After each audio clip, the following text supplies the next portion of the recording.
সরকারকে আমরা আবেদন করছি যে আমাদের এবছরটা অন্তত ঘোষণা করুক যে কুরবানিটা হোক। আর আমাদের যে বিদেশি পার্টিগুলো আছে, হাড়োয়া, শিবপুর, বাঁকড়া, পার্ক সার্কাস, রাজাবাজার, এই পার্টিগুলো, মেট্রাপুরুজ, এইসব পার্টিগুলো আসলে আমাদের গরুগুলো কিনে নিয়ে যায়।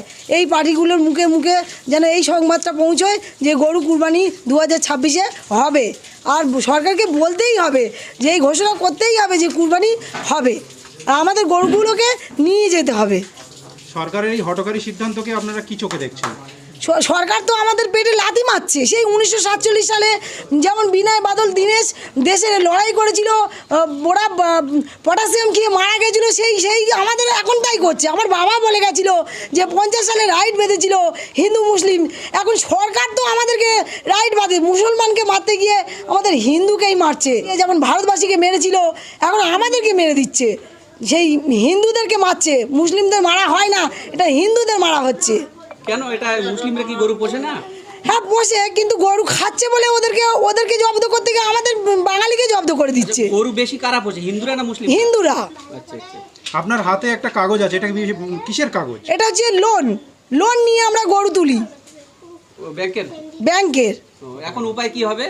এখন উপায়, যদি আমরা গরু না বিক্রি করতে পারি তাহলে লোন আমাদের মুকুব করতে হবে, সরকার আমাদেরকে টাকা দিতে হবে। কত টাকা লোন নেওয়া আছে আপনার, আর দেনা আছে কত টাকা?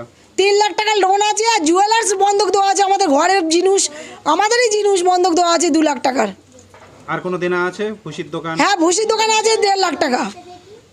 এইগুলো যদি আপনারা গরু না বিক্রি করতে পারেন তো এগুলো আপনারা কিভাবে মেটাবেন? আমরা তো ভেবেছিলাম এবার কুরবানি 2026-এ বকরা ঈদের দিন আমাদের সব গরু বিক্রি হয়ে যাবে, আর সব টাকা আমরা মুকুব করে দেবো। আমরা কোনোদিনই কোনো কারো টাকা বা সবাইকেই দিয়ে দেই আমাদের ঈদ হয়ে গেলে, কিন্তু এবারে পরিস্থিতি খুব খারাপ। এখন উপায় কি যদি না এগুলো আপনি বিক্রি না হয়? সরকারকে নিতে হবে গরু, আর সরকার আমাদেরকে টাকা দেবে। ওটা কি সম্ভব? সেটা সরকার বুঝবে। অনেকে বলছে যে খাল কেটে কুমির এনেছি, এটা কি আপনি কি তাই মনে করছেন? হ্যাঁ হ্যাঁ ঠিকই বলেছে, অনেকেই, কেন সবাই বলছে, বাচ্চারা, ছোটরা, বড়রা সবাই বলছে যে আমরা ভুল করেছি বিজেপিকে এনে। কেন এই ঘোষণাটা উনি আমাদের মত না নিয়ে উনি একাই তো ওখানে বসে বসে বললে হয় না যে কুরবানি বন্ধ। আমরা গরু পালন করছি, আমাদের মুখ থেকে শুনুক, আমাদের এবছরটা ছাড়ুক। আমি অনুরোধ করছি এবছরটা আমাদের এই বার্তা শুনুক। 26-27-এ নয় কুরবানি হবে না। আর না, শোনা যাচ্ছে যে 14 বছর পর্যন্ত আপনি তো রেখে 14 বছর পরে বিক্রি করতে পারবেন। না, ওটা কোনোদিনই হয় না।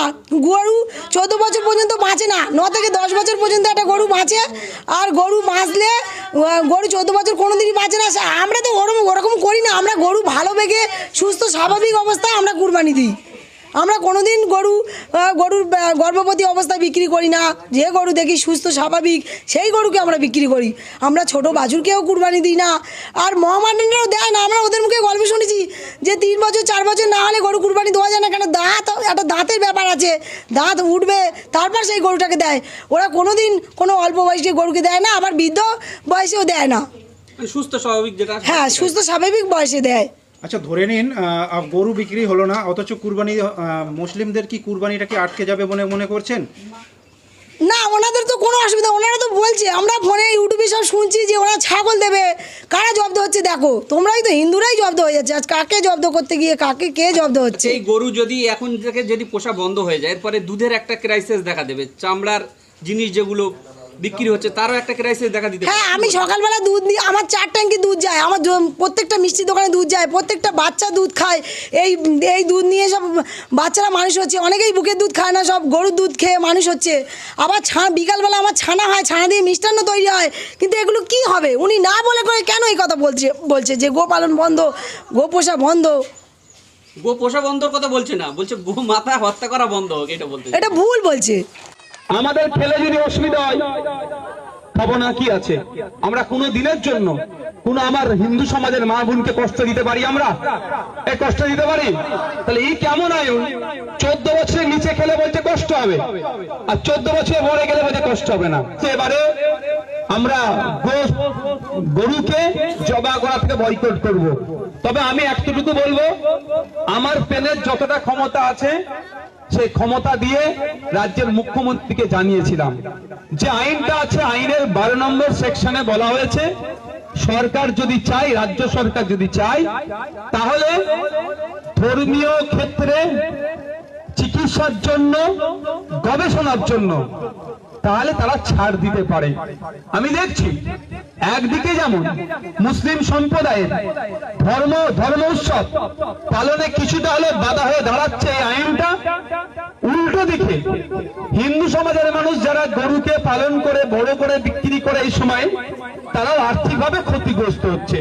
আমার হিন্দু সমাজের মানুষরা আর্থিকভাবে না ক্ষতিগ্রস্ত হয়, এবং মুসলিম সমাজের মানুষেরা যাতে ধর্মচরণে কোনো না বাধা হয়ে দাঁড়ায়, সেই জন্য সেকশন 12 কে রিল্যাক্সেশন বা সেকশন 12 কে মান্যতা দেওয়ার কথা বলেছি, এখনো কোনো সাড়া আসেনি। তাই আপনাদের বলবো, আমাদের নেতৃত্বরা আছে, প্রশাসন আছে, যে গাইডলাইন আপনাদেরকে দিচ্ছে সবটা মাইকে বলা আমার সম্ভব নয়, আমি মাইকে বলতেও পারবো না। কিছুতে গাইডলাইন দিয়েছে, সেই গাইডলাইন মেনে আপনারা চলবেন। আইনের ঊর্ধ্বে কেউ নয়, এতটুকু শুধু মাথায় রাখবেন। আইনের ঊর্ধ্বে আমি নয়, আপনিও নয়, কেউ নয়। আইনকে মেনে চলতে হবে। তবে এই আইনকে যে তৈরি করেছে তাকে আমি অসম্মানিত করব না, এতটুকু কথা আজকে বলে যাই। এই এখন কি হচ্ছে যে পশ্চিম বাংলায় 14 বছরের নিচে গরুকে জবাই করা যাবে না, কিন্তু পশ্চিম বাংলা থেকে 14 বছরের নিচে জবাই করে বিদেশে পাঠানো যাবে বকলেমে। এটাও আমি বন্ধ করব, তার জন্য কোর্টে যাব। একটু আজকে বলে দিলাম। আমি কদিন আগে বলেছিলাম কুরবানির পরে একটা খেলা খেলবো। অনেকে যদি গো হত্যা বন্ধ করতে হয় তাহলে পশ্চিম বাংলার 14 বছরের নিচে উঁচুতে নয়, টোটাল গরুকে জমা করা যাবে না। পশ্চিমবঙ্গতে যেমন এখান থেকে জমা করে বা বিদেশে এক্সপোর্ট করবে, মাল তুলবে, ওটাও করতে দেওয়া যাবে না। সেই জন্য ভাঙড়ের বিধায়ক কোর্টে যাবে, এই কোর্ট খুললি আপনারা রেডি থাকবেন। অসুবিধা হবে কারো? অ্যাকচুয়ালি এটা ধর্মের সাথে সম্পৃক্ত নয়, আপনারা মাথায় ঢুকিয়ে রাখুন। এটা ধর্মের সাথে রিলেট না। ধর্মকে সামনে রেখে গরু ব্যবসায়ী গুলো, এক্সপোর্টার গুলো, তারা এটাকে কন্ট্রোল করতে চাইছে। আমি আমার কথা বলছি, যারা হজে গিয়েছেন তারা বলতে পারবে, ওখানে গিয়ে গরুর গোশত যারা খেয়েছেন তারা সব প্যাকেটে সুন্দর করে মুড়ে ওখানে পৌঁছায়, তারা সব ভারতবর্ষ থেকে এক্সপোর্ট হচ্ছে। এখানে আপনি 200 টাকা কিলো কিনছেন, 250 টাকা, ওটা ওখানে 750 টাকা কিনতে হচ্ছে। এই মধ্যখানে যে বেশি ইনকামটা এক্সপোর্টাররা করবে, মোদির বন্ধুরা করবে। ভোটের সময় মোদিকে যারা টাকা দেবে তাদের জন্য পশ্চিমবাংলা আইন করে আটকাচ্ছে। যখন গরিব হিন্দু মায়েরা বাপেরা আর বিক্রি হবে না, তখন এদের কাছে এসে কি বলবে? 2 লাখ টাকার গরুটাকে বলবে এই 20,000 দিচ্ছি, দিয়ে দে। ওইখানে 1,80,000 টাকা লাভ করলো, আবার ওই গোশত বিক্রি করবে বিদেশে, ওখানে আবার মাল তুলবে। ওই টাকা থেকে আবার মোদিদেরকে, বিজেপিকে আবার ইলেকট্রাল বন্ডের নামে হাজার হাজার কোটি টাকা দেবে, তোরা পার্টি করো। এই হচ্ছে ব্যাপার। ধর্মকে সামনে রেখে এই খেলাটা খেলছে। তো এই খেলা বন্ধ করতে হবে না, নাই বলেন? এবারে যারা বয়কট করেছে তাদেরকেও স্বাগত জানাবো। আমি মুখ্যমন্ত্রীকে চিঠি করেছি, মুখ্যমন্ত্রী যদি আমাদের ডাকে সাড়া দেয় সেটাকেও স্বাগত জানাবো। যেটা করবে সেটাতেই আমরা স্বাগত, যেটা করবে তাতেই স্বাগত। কিন্তু ভোট মিটে যাক, এই গরমের ছুটিটা কোর্টে পড়েছে, মিটে যাক। আমিও একটা খেলা খেলবো, আমিও মামলা করব। টোটাল গো হত্যা বন্ধ, 14 বছরের নিচে উঁচুতে নয়, আর জবাই করে বিদেশে পাঠাতেও নয়। এখানকার গরু এখানেই থাকবে। তখন তো বোঝা যাবে কার কত দরদ। কি ভুল হবে নাকি করাটা? হ্যাঁ, ভুল হবে নাকি? ঠিক জায়গায় কাঠিটা দিতে হবে তো নাকি? কাঠি দিতে হবে ঠিক জায়গাতে। তাই আপনাদের বলবো, যারা আমাকে জিজ্ঞাসা করছিলেন, আমাদের নেতৃত্বরা আছে তো, এরা আছে তো, এদের সাথে একটু কথা বলে নেবেন, কিভাবে কি নিয়ম কানুন, কিভাবে কি আছে, এরা আপনাদেরকে বলে দেবে, সেইভাবে করবে। প্রশাসন আছে। নিশ্চিতভাবে একটা কথা বলে দিই, কুরবানি বন্ধ করে দিচ্ছে এই কথা যারা বলছেন, এখন কুরবানি নিয়ে একটা কথা বলেছে।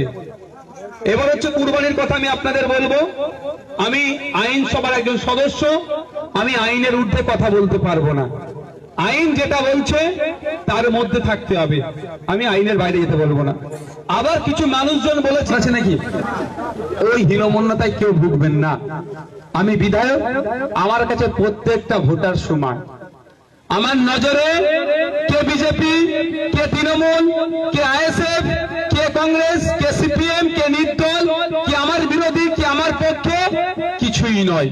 বিধায়ক হিসাবে যখন আসবো